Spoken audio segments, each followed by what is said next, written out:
بسم اللہ الرحمن الرحیم۔ چند روز پہلے جب ہم نے یہ بات کہی کہ پاکستان کی ریاست کو فلسطینیوں کی امداد کے لیے بھرپور سامان بھیجنا چاہیے، حتیٰ کہ ان کی حفاظت کے لیے مسلح فوجی دستے اور پاک فضائیہ کو بھی جانا چاہیے، تو اس پر بہت سارے لوگوں نے ہم پر اعتراض کیا کہ پاکستان آپ سے سنبھالا نہیں جاتا ہے، کشمیر کو آپ آزاد نہیں کرا سکے، غریب ملک ہم ہیں، ہم پر FATF کی پابندیاں لگ جائیں گی، پاکستان کے پاس کوئی زمینی راستہ نہیں ہے فلسطین تک جانے کا، ہمیں کیا پڑی ہے ہم فلسطینیوں کے پلیز سامان بھیجیں، اپنا ہی گھر سنبھال لیں تو بڑی بات ہے، ہم تو بیگرز کانٹ بی چوزرز۔ اس قسم کی شرمناک باتیں کی گئیں کہ یقین کیجئے ایک پاکستانی مسلمان کی حیثیت سے میرا سر شرم سے جھک گیا، اور آج اسی لیے ہم اپنی پوری پاکستانی قوم کو کچھ تاریخ یاد دلانا چاہتے ہیں، کچھ اللہ کی حکمت اور اللہ کا حکم یاد دلانا چاہتے ہیں۔ خدائے زندہ زندوں کا خدا ہے، تن بے روح سے بیزار ہے حق۔ جب انسان مردہ ہو جائے، جب انسان کی روح مر جائے، جب انسان کے اندر شرم، غیرت اور حیا ختم ہو جائے، جب وہ اس قسم کی باتیں کرتا ہے۔ ایک جانب ہمیں سیدی رسول اللہ نے فرمایا ہے کہ مسلمان ایک جسم کی مانند ہے، ایک حصے کو تکلیف ہو تو پورا جسم بے چین ہو جاتا ہے۔ قرآن پاک میں اللہ جلال میں فرماتا ہے کہ کیا ہو گیا ہے تم کو کہ مسلمان عورتیں اور مرد اور بچے اور کمزور اور مستضعفین تمہیں پکار رہے ہیں مدد کے لیے کہ یا اللہ پہنچ، اپنے بندوں کو بھیج جو ہمیں اس ظلم سے نجات دلائیں، ظالموں سے اور کافروں سے نجات دلائیں، اور تم زمین سے چپک کے رہ جاتے ہو۔ سورہ توبہ اور سورہ انفال پڑھیے، انسان کے رونگٹے کھڑے ہو جاتے ہیں۔ اللہ نے کتنے جلال میں آ کے تنبیہ دی ہے کہ اگر تم لوگ یہ سمجھتے ہو کہ تمہاری جائیدادیں، جاگیریں، زمینیں، اولادیں، مال و دولت زیادہ قیمتی ہے اللہ اس کے راہ میں جہاد کرنے سے، تو دفع ہو جاؤ، اللہ کو کوئی حاجت نہیں ہے تمہاری۔ کسی مسلمان کو یہ زیب نہیں دیتا کہ ایسی بات منہ سے نکالے۔ علامہ اقبال فرماتے ہیں کہ برتر از اندیشہ سود و ضیاء ہے زندگی، ہے کبھی جاں اور کبھی تسلیم جاں ہے زندگی۔ زندگی کی حقیقتیں چاہے وہ فرد کی ہو یا قوموں کی، ان کو آپ پروفٹ اینڈ لاس میں، فائدہ یا نقصان کے کھاتے میں نہیں تول سکتے۔ کبھی زندگیاں قربان کرنی پڑتی ہیں اور کبھی زندہ سلامت رہنا پڑتا ہے مشن اور ڈیوٹی کے لیے۔ آئیں آپ کو تاریخ سے مثالیں دیتے ہیں۔ لوگ کہیں گے ٹیپو سلطان اگر ہتھیار ڈال دیتے انگریزوں کے پاس تو جان بچ جاتی۔ اس شیر اور دلیر نے کیا جواب دیا تھا؟ شیر کی ایک دن کی زندگی گیدڑ کی 100 سالہ زندگی سے زیادہ قیمتی ہے۔ اس کو کہتے ہیں مرد غیور، مرد مومن، مرد مجاہد، شیر دلیر، عذاب۔ اس کے مقابلے پر میر جعفر، اس نے غداری کی، عزت و آبرو کا سودا کیا، حکومت مل گئی، ٹیپو کو شہید کر کے اس کو بادشاہ بنا دیا گیا۔ آج کیا ہے دنیا میں؟ پوری دنیا میں ضلالت، ننگ ملت، ننگ دین، ننگ قوم، جعفر از بنگال، صادق از دکن، لانتیں پڑتی ہیں پوری امت کی، ان کو قیامت تک پڑتی رہیں گی۔ اور تیسرا کردار آپ کے سامنے بہادر شاہ ظفر کا ہے کہ جو بزدل، بے وقوف، جاہل حکمران، آسائشوں میں پڑا ہوا، جس کے پاس جنرل بخت خان تحریک آزادی کے مجاہدین لے کر پہنچے اور کہا کہ آپ جہاد کا اعلان کیجئے انگریزوں کے خلاف، اور وہ خوفزدہ بیٹھا رہا، یہ سوچتا رہا کہ انگریزوں کے خلاف ہم جنگ کیسے کریں گے، کیسے کر سکتے ہیں، ہمارے پاس حکومت نہیں ہے، ہمارے پاس فوج اتنی زیادہ نہیں ہے، انگریز اتنے زیادہ ہیں۔ نتیجہ کیا نکلا؟ بے آبرو ہو کے، بے عزت ہو کے، رسوا ہو کے خود بھی تباہ ہوا، مغل سلطنت بھی تباہ کروائی، اور آخر میں جا کے بے گھر دوسرے برما میں جا کے ذلیل و خوار ہوا کہ 2 گھر زمین بھی نہ ملی دیار یار میں، وہ جو بے بسی کے ذلیل قسم کے اشعار پھر بولتا رہا اس کے بعد جا کے۔ تاریخ ہمیشہ شیروں اور دلیروں کو یاد رکھتی ہے، اس سے فرق نہیں پڑتا کہ آپ لڑتے ہوئے شہید ہو جائیں۔ ہماری اسلامی تاریخ میں سینکڑوں شہداء ایسے ہیں، ٹیپو سلطان، سراج الدولہ، عمر مختار 30 سال لڑتے رہے، آخر میں گرفتار ہوئے، پھانسی چڑھا دیے گئے، لیکن کبھی اٹالینز کے ساتھ کمپرومائز نہیں کیا۔ جب مسلمان قوم تکلیف میں ہوتی ہے، یہ ہمیشہ ہماری تاریخ رہی ہے کہ دوسرے حصوں کے مسلمانوں نے ان کی مدد کی ہے، اور یہ باتیں تاریخ نوٹ کرتی ہے، تاریخ میں یاد رکھی جاتی ہیں۔ 1911-12 میں جب بلقان کی جنگ ہو رہی تھی، خلافت عثمانیہ تکلیف میں تھی، تو ہندوستان کے مسلمانوں نے پیسے اکٹھے کیے تھے، عورتوں نے اپنے زیورات دیے تھے، ترکی بھجوائے گئے تھے، اس لیے کہ ترک مسلمانوں کو ضرورت ہے۔ علامہ اقبال نے شاندار ترین نظمیں پڑھی تھی اس وقت، یہ کہا تھا کہ شہدائے بلقان کے کہ خون کا میں تحفہ لے کر سیدی رسول اللہ کے دربار میں آیا ہوں، فاطمہ تو آبرو امت کی مرحوم ہے، ذرہ ذرہ تیری مشت خاک کا معصوم ہے۔ اس وقت اقبال نے آگ لگا دی تھی پورے ہندوستان میں جنگ بلقان میں ترکوں کی مدد کرنے کے لیے۔ کسی نے یہ نہیں کہا کہ ہمیں کیا پڑی ہے، ہم خود غلام ہیں، ہم پر تو انگریز حکومت کرتے ہیں، انگریز ہم پہ سختیاں کریں گے، ہمیں ذلیل کریں گے، جیلوں میں ڈالیں گے۔ کسی نے یہ بات نہیں اٹھائی، اور ترک آج تک اس کا احسان مانتے ہیں۔ 100 برس گزر گئے اس بات کو۔ آپ ترکی میں چلے جائیے، ان کے اسکول کی کتابوں میں پڑھایا جاتا ہے کہ پاکستان کے مسلمانوں کی عزت کرنا، کہ ہمارے باپ دادا جب تکلیف میں تھے تو انہوں نے ہماری مدد کی تھی۔ پھر پاکستان کی بات کرتے ہیں۔ پاکستان بنا بھی نہیں ہے، 1920s 30s کی بات ہو رہی ہے، 40s کی بات ہے۔ اس وقت جب اسرائیل کا اور فلسطین کا مسئلہ، اسرائیل بنانے کی بات ہوئی اور فلسطینی مسلمانوں پر ظلم شروع ہوئے، علامہ اقبال نے اس وقت شدید مخالفت کی انگریزوں کے خلاف۔ قائد اعظم نے فرمایا، انگریزوں کو کہا کہ اگر مسئلہ فلسطین کے معاملے پر برطانوی حکومت نے یہودیوں کا ساتھ دیا، وی ول گو ٹو دا وائلنس۔ لفظ قائد اعظم نے وائلنس استعمال کیا، ہم فساد کریں گے، خونریزی کریں گے، خونریزی کریں گے۔ اپنا ملک نہیں ہے، یہ کسی نے نہیں کہا ہمارے بڑوں نے کہ اپنا ملک تو ہے ہی نہیں، آزادی تو ہمارے پاس ہے ہی نہیں، فوج تو ہے ہی نہیں، حکومت تو ہے ہی نہیں، اکانومی تو ہے ہی نہیں، ہم کیوں پھر خام خواہ میں فلسطین کے مسلمانوں کے لیے ٹانگ پھنسا رہے ہیں، اپنی جان کیوں مصیبت کر رہے ہیں، انگریز سرکار ہم پر ظلم کرے گی۔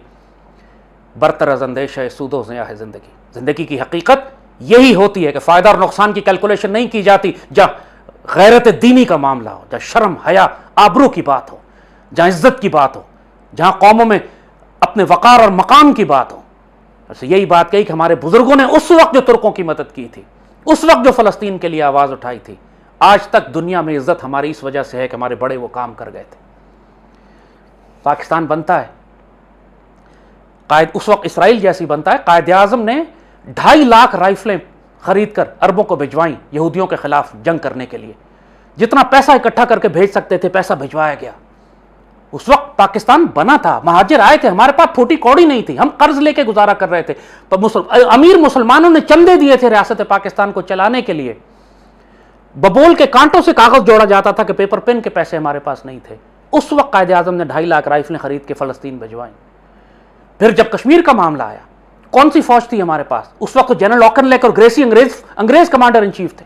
انہوں نے ریفیوز کر دیا، انکار کر دیا کہ ہم فوج کشمیر میں داخل نہیں کریں گے۔ قائد اعظم نے جرأت اور دلیری سے ٹرائبلز کو حکم دیا، داخل ہو جاؤ۔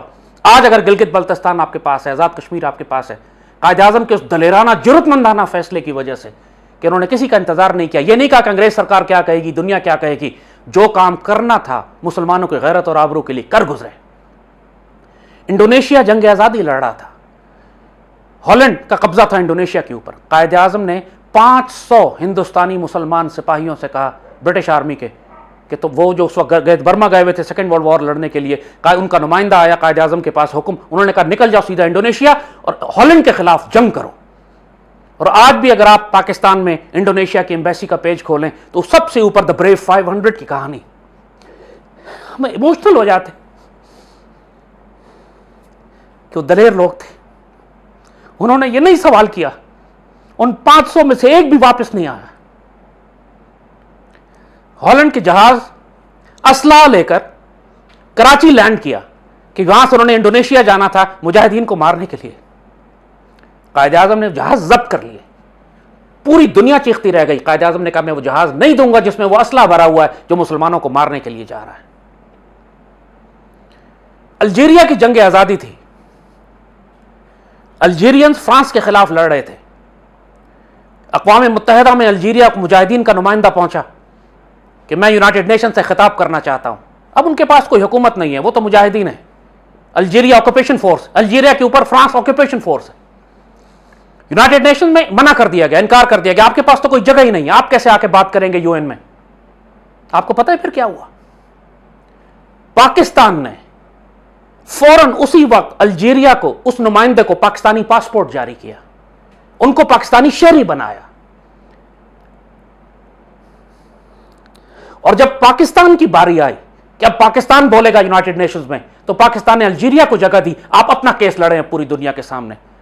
پہلی مرتبہ پوری دنیا کے سامنے الجیریا کے مجاہدین کو اذان گونجی، پوری دنیا کو پتا چلا، تحریک آزادی الجیریا کو ریکگنیشن ملی۔ اس کے چند سال کے بعد اللہ تعالیٰ نے الجیریا کو آزادی دی۔ یہ پاکستان کا کردار تھا۔ ہم پوری مسلم دنیا کا درد اپنے جگر میں رکھتے تھے، ہمارے بڑے کرتے تھے یہ کام۔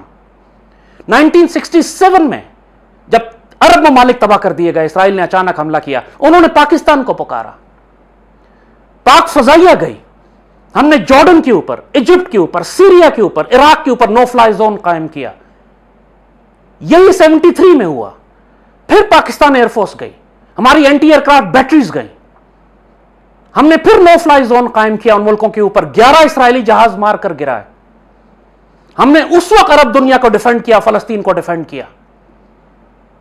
پھر پوری مسلمان دنیا کی تربیت ہم کرتے ہیں، پاکستان کی ملٹری اکیڈمی میں آتے ہیں لوگ ٹریننگ کے لیے، ہم پوری مسلم دنیا کے لوگوں کو ٹریننگ دیتے ہیں. ہمارے آنے والے وقتوں میں کیا کچھ نہیں کیا پاکستان نے مسلمان دنیا کے لیے؟ کبھی ہم نے یہ سوال نہیں کیا. افغانستان پر حملہ کر دیا سوویت یونین نے، یہ پاکستان نے فیصلہ کیا کہ ہم سوویت یونین کو افغانستان سے نکالیں گے. پوری دنیا سے الائنس اکٹھا کیا ہم نے امریکہ کو ساتھ ملایا، سعودی عرب کو ملایا، کویت کو ملایا، ویسٹ کو ملایا، چائنا کو ملایا، اپنے ساتھ ملایا. ہم نے یہ نہیں کہا کہ روس سے ہم کیسے لڑیں گے، کیسے جنگ کر سکتے ہیں. پاکستان کو چند سال پہلے، 9 سال پہلے روس نے مشرقی پاکستان توڑا تھا. ہم نے یہ نہیں کہا کہ ہماری تو فوج ہی نہیں ہے، ملک ٹوٹ چکا ہے ہمارا، ہم کیسے لڑیں گے روس کے ساتھ، روس نے پاکستان پر حملہ کر دیا تو کیا ہوگا. وقت ہوتے ہیں تاریخ کے جب جرأت مندانہ فیصلے کرنے ہوتے ہیں. یہی پاکستان آرمی تھی، یہی ISI تھی، یہی پاکستانی قوم تھی جس نے سوویت یونین کے خلاف ایک محاذ قائم کیا، چٹان کی طرح کھڑے ہو گئے جا کے. اور یہی پاکستان آرمی اور ISI تھی جنہوں نے مجاہدین کو اکٹھا کیا، پوری دنیا سے اسٹریٹجی بلڈ کی. اس کے بعد افغانستان میں نہ صرف سوویت یونین کو توڑا بلکہ پورے سینٹرل ایشیا کو آزاد کرایا. میں اس وقت افغان جہاد میں شامل تھا. خود ہم نے رشین زبان میں وہ سارے جہادی لٹریچر اور مٹیریل پرنٹ کراتے تھے. کراچی میں پرنٹ کراتا تھا. ISI اور افغان مجاہدین کے ساتھ مل کر ہم ان کو سمگل کرتے تھے تاجکستان میں، ازبکستان میں، تاکہ وہاں پر ہم بغاوت برپا کروا سکے. میں خود تاجکستان سرحد تک گیا ان کو لے کر. اور روس ٹوٹنے کے فوراً ساتھ ہی تاجکستان بھی آزاد ہوا، جہاں پہ علامہ اقبال ہی کا ترانہ پڑھا گیا، میں مارے حرم باز بتا میرے جہان خیز، از خواب گراں خواب گراں خواب گراں خیز. اے جس نے حرم کی تعمیر کی، اٹھو دوبارہ زمانے کی تعمیر کرو اور گہری نیند سے اٹھو، گہری نیند سے اٹھو. یہ کردار ہے پاکستان کا. آج پاکستان میں کچھ کمینے حرام خور کہتے ہیں کہ ہم نے غلطی کی، سوویت یونین کو نہ روکتے افغانستان میں، جہاد کی مدد کر کے ہم نے بہت غلطی کر دی. اگر روس بیٹھا ہوتا افغانستان میں اس وقت سے لے کر آج تک، آپ ذرا پھر سوچیں کیا ہوتا. کیا وہ بلوچستان میں اور پاکستان میں داخل نہ ہو چکا ہوتا؟ کیا سینٹرل ایشیا آزاد ہوتا؟ کیا دنیا کا یہ نقشہ آج بنتا؟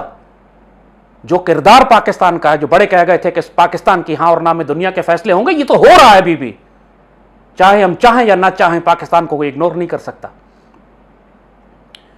اب آئیں فلسطین کی طرف. یہ کیسے ممکن ہے کہ پاکستان یہ کہے کہ ہم فلسطین کی مدد نہیں کریں گے؟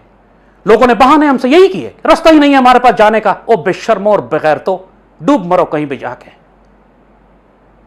اس کا کیا مطلب ہے رستہ نہیں ہے؟ مصر کی سرحد ملتی ہے فلسطین کے ساتھ، ترکی کی سینکڑوں ایجنسیز وہاں کام کر رہی ہیں، سرکاری طور پر ترکی ریڈ کرسنٹ وہاں کام کر رہی ہے، دنیا کے سارے ملک وہاں امداد پہنچا رہے ہیں. تم کیوں نہیں پہنچا سکتے؟ اور پھر پاکستان نیوی یہ کام کرتی رہی ہے، پاکستان پوری قوم یہ کام کرتی رہی ہے. سونامی آئی کہیں پہ انڈونیشیا ملیشیا میں، کہیں سونامی آ گئی تھائی لینڈ بینکاک میں جا کے، سری لنکا میں طوفان آتا ہے. ابھی پاکستان نیوی کے جہاز ہزاروں ٹن خوراک لے کر گئے، افریقہ کے ملکوں میں تقسیم کی ہے ہم نے. جہاں کہیں زلزلہ سیلاب آتا ہے، ہم یہاں سے جہاز بھر بھر کے خیمے اور دوائیاں اور کھانا پینا بھیجتے ہیں. کرتے ہیں یا نہیں کرتے؟ پورا پاکستان ہر سال ہم یہ کر رہے ہوتے ہیں. یہ دنیا میں ملکوں کو کرنا ہوتا ہے. یہ ایٹمی طاقت ہے، پوری دنیا کی قیادت اللہ نے ہمارے نصیب میں لکھی ہوئی ہے. لیا جانا تھا کام تجھ سے دنیا کی امامت کا. یہ اقبال ہمیں سکھا کر گئے تھے. لیکن شاہینوں کے بسیروں میں کوے اور چیلے اور گدھ رہنا شروع ہو گئے ہیں آج، جہاں شاہینوں کو بسنا تھا. ہم ہمیشہ سے کرتے رہے ہیں یہ کام، آج بھی کر رہے ہیں. مہینہ 2 مہینہ پہلے پاکستان نیوی کے جہاز گئے خوراک لے کے پوری دنیا میں تقسیم کرنے کے لیے. ہم فلسطین کیوں نہیں جا سکتے؟ ہوتا جرأت کا یہی مقام ہوتا ہے. جب فلسطین قوم اور امت مسلمہ اور تاریخ یاد رکھے گی آنے والی صدیوں میں کہ جب مشکل وقت پڑی پاکستان سب سے آگے تھا. اللہ تعالیٰ ہمارے حکمرانوں کو عزت دینا چاہتا ہے، یہ زمین سے چپکے چلے جاتے ہیں، عزت راس نہیں آتی ان کو. آپ پاکستان آرمی کا نیوی کا شپ بھیجیں، ایک شپ ہے آپ کے پاس، کوئی فرق نہیں پڑتا ہمارے ڈیفنسز ہم کمزور ہیں، خراب ہیں، ہم ڈیفینڈ کر سکیں گے ایک شپ اسرائیل کے آگے ہے نہیں.